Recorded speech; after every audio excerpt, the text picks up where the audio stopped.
Comment créer une carte mentale avec Xmind AI? Avec l'intelligence artificielle, eh bien, on a l'option de créer une carte. Ici, en violet, on peut la créer avec l'IA. On a plusieurs options de base. Créer une carte avec l'IA. Utiliser des fichiers ou contenus existants. On peut faire un brainstorming d'idées. Et la partie mind map où on part d'un canevas vide. On va cliquer sur Créer avec l'IA. On peut saisir notre texte jusqu'à 360 caractères. On définit le thème et les critères de génération. Il y a différentes structures de mind map. Je ne sais pas si on pourra les modifier. Ce serait logique.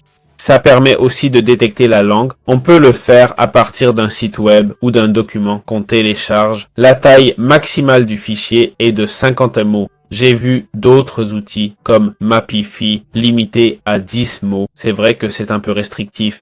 Et puis YouTube, je vais coller ce lien de l'interview de Joe Rogan avec Mark Zuckerberg. On va cliquer sur générer. Franchement, je ne sais pas ce que signifie generate as todos. C'est pas faux. Alors, on va cliquer sur générer. Il va commencer à analyser le contenu qu'on lui a envoyé. En gros, il va analyser la transcription de la vidéo.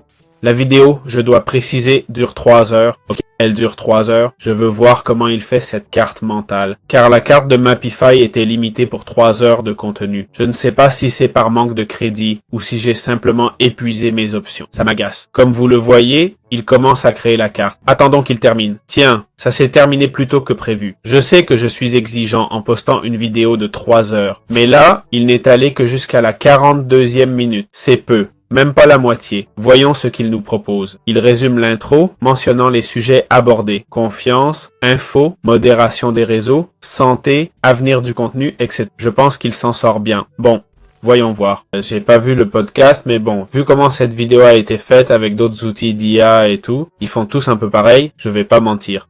On peut choisir le contenu, jouer avec et le lier comme on veut. On peut faire des petits trucs, ajouter du contenu, agrandir les tableaux. C'est faisable si on veut. On peut ajouter des notes, on peut créer notre propre carte mentale. Mais ça, c'est à chacun d'essayer et d'apprendre. Et voilà, on pourrait le partager ici. On pourrait présenter notre idée. Voyons comment.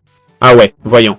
Intro modération. Attention, c'est une présentation gratuite qu'on vient de me filer. Je m'y attendais pas. La qualité c'est moyenne, mais pour étudier, ça doit être top. Appuyons sur quitter. Il y a aussi l'option de coloriser et d'ajouter des symboles. Pas grand chose d'autre. On peut changer le fond si besoin. La police aussi, mais c'est tout. Voilà. C'est l'outil. C'est comme ça que ça marche. Et voilà. J'espère que ça vous a plu. Si on est dans Xmind, comment peut-on créer plus de pages? Ici, on voit que le plan actuel permet jusqu'à 3 pages et on peut le faire. On peut avoir 3 pages ou cartes dans un même plan, ce qui est bien si on traite un même sujet. On peut aussi créer une nouvelle carte, une nouvelle feuille, comme on faisait, chercher, ajouter aux favoris, renommer. On peut l'importer et l'exporter en PNG, JPG et PDF.